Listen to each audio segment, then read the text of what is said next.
आज हम ये डिकोड करेंगे कि क्या कांग्रेस पार्टी में मुस्लिम तुष्टीकरण की नीति पंडित नेहरू के जमाने से आज तक वैसे ही चली आ रही है।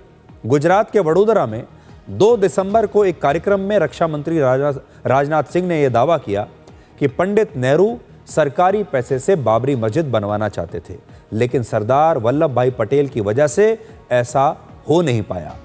जब पंडित जवाहरलाल नेहरू बाबरी मस्जिद के मुद्दे पर सरकारी खजाने से पैसा खर्च करने की बात जब उन्होंने छेड़ी थी, उसका भी विरोध यदि किसी ने किया था तो गुजराती मां की कोख से पैदा हुए सरदार वल्लभ भाई पटेल ने ही किया था। मेरे बहन भाई, रक्षा मंत्री राजनाथ सिंह ने जो आरोप लगाए हैं, हमने उनका फैक्ट चेक किया तो पता चला कि यह आरोप बिल्कुल सही है।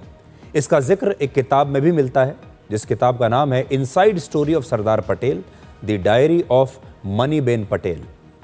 मणिबेन पटेल सरदार पटेल की बेटी थी और उनकी एक डायरी के आधार पर ही यह किताब लिखी गई और इस किताब में सरदार पटेल के जीवन से जुड़ी कई अहम जानकारियां और घटनाओं का जिक्र है।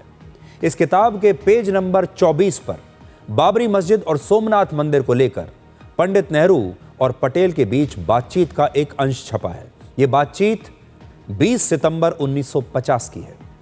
इस किताब में लिखा है कि नेहरू ने बाबरी मस्जिद का मुद्दा उठाया, लेकिन सरदार पटेल ने साफ कहा कि सरकार मस्जिद बनाने के लिए कोई पैसा खर्च नहीं कर सकती।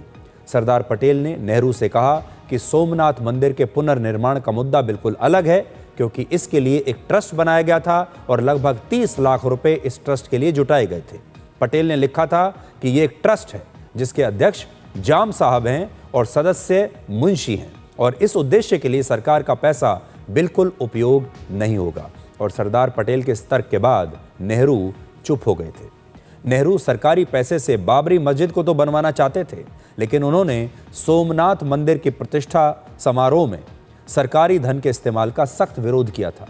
सोमनाथ मंदिर के उद्घाटन से पहले राष्ट्रपति डॉक्टर राजेंद्र प्रसाद और जवाहरलाल नेहरू के बीच भी मतभेद हो गए थे और ये विवाद सोमनाथ मंदिर के उद्घाटन समारोह में हिस्सा लेने के बारे में हुआ था।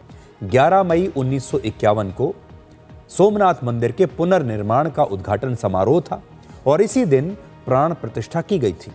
इस समारोह में पंडित जवाहरलाल नेहरू ने हिस्सा लेने से इनकार कर दिया था और उन्होंने तत्कालीन राष्ट्रपति डॉक्टर राजेंद्र प्रसाद को भी इस समारोह में न जाने की सलाह दी थी, लेकिन डॉक्टर राजेंद्र प्रसाद ने नेहरू की बात नहीं मानी और वो इस उद्घाटन समारोह में शामिल हुए और उन्होंने मंदिर में भगवान की प्राण प्रतिष्ठा की।